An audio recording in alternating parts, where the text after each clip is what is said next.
When I was 27 years old, I left a very demanding job in management consulting for a job that was even more demanding, teaching. I went to teach 7th graders math in the New York City public schools. And like any teacher, I made quizzes and tests, I gave out homework assignments. When the work came back, I calculated grades.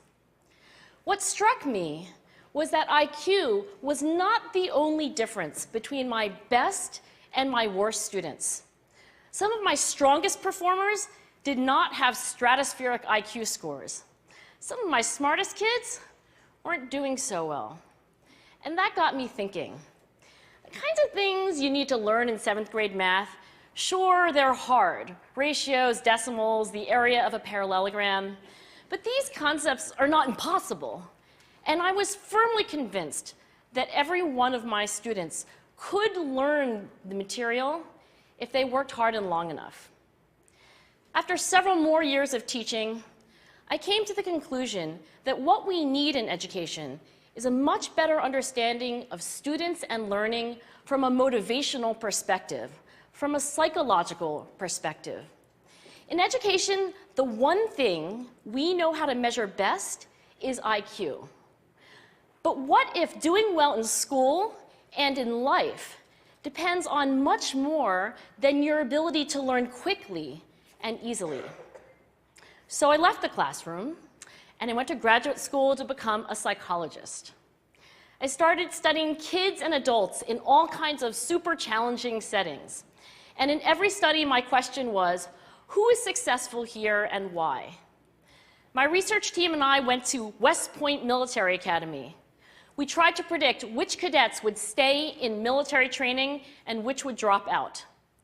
We went to the National Spelling Bee and tried to predict which children would advance farthest in competition. We studied rookie teachers working in really tough neighborhoods, asking which teachers are still going to be here in teaching by the end of the school year. And of those, who will be the most effective at improving learning outcomes for their students? We partnered with private companies asking which of these salespeople is going to keep their jobs and who's going to earn the most money.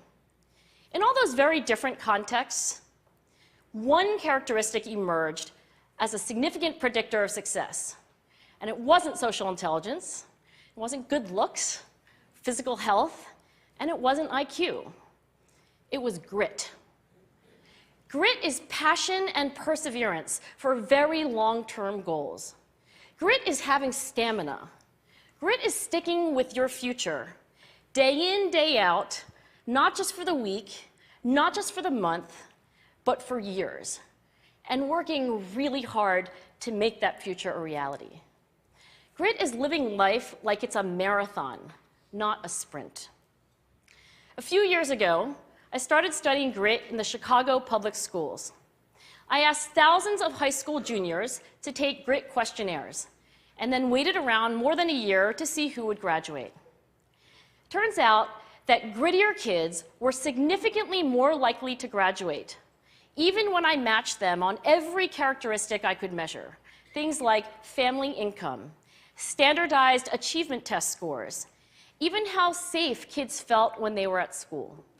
So it's not just at West Point or the National Spelling Bee that grit matters, it's also in school, especially for kids at risk for dropping out. To me, the most shocking thing about grit is how little we know, how little science knows about building it. Every day, parents and teachers ask me, how do I build grit in kids? What do I do to teach kids a solid work ethic? How do I keep them motivated for the long run? The honest answer is, I don't know. What I do know is that talent doesn't make you gritty.